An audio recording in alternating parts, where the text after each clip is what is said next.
5 दिन बाद प्रायश्चित या प्रतिशोध, अब याचना नहीं तो क्या रण होगा।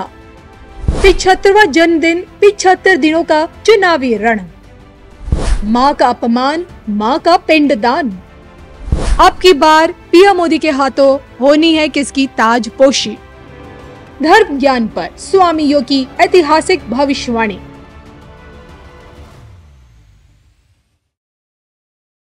इन सबके बीच अब जब देखिए इसी महीने, हालांकि मैं पीएम मोदी जी के जन्मदिन को लेकर आपसे कई दफ़ा पूछ चुकी हूं, लेकिन एक बार फिर अब जो कि अभी हाल ही में जो नया जीएसटी स्लैब जो लागू होने वाला है वो पीएम मोदी के जन्मदिन से के बाद ही होगा, 22 सितंबर से। और नई सौगात है सरकार द्वारा जो दी गई है जीएसटी स्लैब में, जो 2 नई दरें जो लागू की गई हैं, स्लैब कम किए गए हैं। तो ये नई सौगात देश की जनता के लिए पीएम मोदी के जन्मदिन के बाद, तो ये जो एक नई सौगात है ये पीएम मोदी के इस आने वाले नववर्ष के लिए, उनकी ज़िंदगी के नववर्ष के लिए कैसा रहेगा? जीएसटी वाली काउंसिल का जो ये डिसीजन है, ये तो एक्चुअली ट्रम्प के सैंक्शंस या टैरिफ से पहले ही इसका मतलब खाका आ चुका था कि ऐसी मीटिंग्स चल रही है और ऐसा कुछ परिवर्तन होगा, और उनकी तारीखें भी लगभग फिक्स हैं। 22 सितंबर को आप जोड़ सकते हो प्रधानमंत्री जी के जन्मदिन से, परंतु ये जीएसटी के कट होने से भारत की आंतरिक जो अर्थव्यवस्था है वो और अच्छी मजबूत हो जाएगी। और जो टैरिफ हमें अमेरिकन टैरिफ का मुकाबला करना पड़ रहा है 50%, तो जो प्रोडक्ट्स मानो कि हम नहीं एक्सपोर्ट कर पाए कुछ, तो भारत के लिए लोकल मार्केट उसकी ओपन हो जाएगी, क्योंकि आपने उसका टैरिफ कम कर दिया है। आपने देखा कई टैरिफ ऐसे हैं जिनको 22% से हटा करके 12%, 15%, 8% वाला स्लैब, मतलब कॉमन स्लैब कर दिया है, 5%, 22 ऐसे, उससे बहुत फर्क पड़ेगा। सीमेंट सस्ता हो गया है, मतलब टैरिफ जीएसटी के माध्यम से 10% के आसपास का मुझे लगता है जीएसटी कम हुआ है। ये कंस्ट्रक्शन इंडस्ट्री को बूम देगा। और हर एक इंडस्ट्री, हम जब इकोनॉमिक्स में पढ़ते हैं तो एक का दूसरे के ऊपर डिपेंडेंसी होता ही है, तो वो फिर मल्टीपल उसके इफेक्ट्स होते हैं इकोनॉमिक्स में, और फिर वो चक्र चलने लगता है तो देश की इकोनॉमी अपने आप बढ़ने लगती है। जैसे मानो कि 1 रुपया हमने किसी को खर्च करने के लिए दिया, तो 1 रुपया जब वो खर्च करता है तो वो 1 रुपया खर्च करके दुकानदार को देता है, दुकानदार जाएगा तो वो आगे फिर खर्च करेगा, वो जिसने जिसको दिया। इस तरह से ऐसा माना जाता है कि 1 रुपए का एक दिन में 8 इफेक्ट होते हैं, 8 टाइम्स। तो इकोनॉमी में जितना आप स्पेंड करते हो, खर्चा करते हो, इकोनॉमी उतनी मजबूत बनती है। और ये जीएसटी कम करना, यस, उस दिशा में बहुत अच्छा एक कदम है, और ये पहले हो जाना चाहिए था एक्चुअली तो, बट ठीक है, देर आए दुरुस्त आए। अभी भी इसमें काफी कुछ सुधार होने की गुंजाइश है। मैं मानता हूं कि अगर अच्छे इकोनॉमिस्ट हों और उस पर विचार करें तो हम बहुत अच्छे अपने देश के लिए इसका खाका और तैयार कर सकते हैं। रहा प्रश्न आपका कि मोदी जी का वर्ष तो देखो ऐसा है कि कभी सब दिन रहे होत न एक समान। विरोधी वही रहने वाले हैं, राजनीति वही रहने वाली है, संसद वही रहेगी, जिंदाबाद मुर्दाबाद वही रहने वाले हैं, राष्ट्र के लक्ष्य वही रहने वाले हैं, स्वास्थ्य को लगती हुई चिंताएं वही आने वाली हैं, और अंतर्राष्ट्रीय राजनीति में और भी टेंशन्स बढ़ेंगे।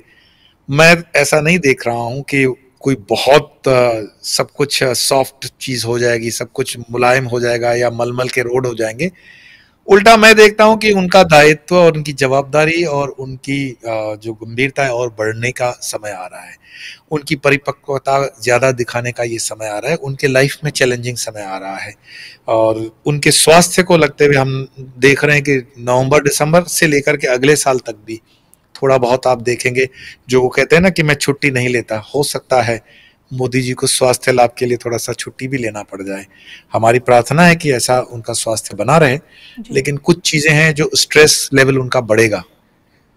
बाकी तो उनका जो जीवन है वो त्याग और तपस्या में है, तो वो बाहरी आवरण पर जरूर असर कर सकता है, बाहरी आवरण पर भीतर में उनका जो आत्मबल है वो तो बढ़िया है, श्रेष्ठ है, और देश को उसका लाभ मिलेगा भी। हम तो प्रार्थना ही कर सकते हैं, और उनके अच्छे स्वास्थ्य के लिए और उनकी ऊंची कामयाबी के लिए वो हमेशा प्रार्थना तो प्रत्येक भारतीय करता ही है उनके लिए। और जन्मदिन के दिन ही वो बिहार के गया में जाएंगे अपनी माता जी का पिंडदान करने के लिए विष्णुपद मंदिर में। तो पितृपक्ष है और जैसे कि मैंने शुरुआत में ही बताया था, आपने बताया था कि ग्रहण की शुरुआत और समाप्ति पितृपक्ष के दौरान ही हो रही है। तो मैं आपसे जानना चाहती हूँ कि गया का पिंडदान और पितरों का तर्पण, इनका क्या महत्व है? गया का पिंडदान और पितरों का तर्पण तो ठीक पुराण में काफी कुछ उस चीज को लिखा गया है, क्योंकि वो रात्रि से क्या राजनीति नहीं है पीएम मोदी की, ये बिहार को लेकर? मैं उसी पे ही आ रहा हूँ कि मेरे ख्याल से जो प्रधानमंत्री जी की माताश्री जो स्वर्गवास हो चुका है, उनको उस भूमि से गाली दी गई है, तो बिहार के जनमानस के लिए ये प्रायश्चित का समय है कि वो अपने अपने स्थानों से वो पिंडदान में मानसिक रीत से जुड़े, एक संकेत जाए कि अब ऐसे लोगों को हम बिल्कुल स्वीकार नहीं करेंगे जो इतनी ओछी राजनीति करते हों कि व्यक्ति का व्यक्ति से विरोध हो सकता है, लेकिन व्यक्ति का जो धरती पे नहीं है, जिसका कोई राजनीति से संबंध नहीं है, उस माँ को गाली देना ठीक नहीं है। तो मेरे ख्याल से ये बिहार के लोगों के लिए भी प्रायश्चित का समय है, वो प्रायश्चित में खड़े रहें, फिर वो चाहे जल से ही तर्पण करें, पर यस अन्याय ना होने दें, अधर्म ना होने दें, क्योंकि अंतर्गोत्वा परमात्मा न्याय करने वाले हैं। तो उसमें ये इसको राजनीति से जोड़ करके देखने वाले देख भी सकते हैं, पर मैं इसमें कोई गलत नहीं देखता हूँ। ठीक है, सामने वाला जिस नीति से चल रहा है वो कुटिल नीति से, सामने अपोजिशन वालों की कुटिल नीति है, और ये राजनीति है, राज्य की नीति है, तो उसमें कोई गलत नहीं है, ठीक ही है जो स्टेप है, होना चाहिए। इसी प्रायश्चित के बीच क्या लगता है आपको, आपकी बार बिहार किसे चुनेगा? ज्योतिष के गणनाओं के अनुसार बीजेपी अपने स्कोर को तो पहुंच जाएगी, पर ऐसा कुछ विश्लेषण बताते हैं कि अगर हम नीतीश कुमार जी को मुख्य चेहरा बना करके आगे रखेंगे तो थोड़ी दिक्कत आ सकती है। एक ऐसा भी विश्लेषण है कि प्रशांत जी जो हैं, प्रशांत कुमार जी, प्रशांत किशोर जी, वो हो सकता है कि किंग मेकर की भूमिका में आ जाए जी।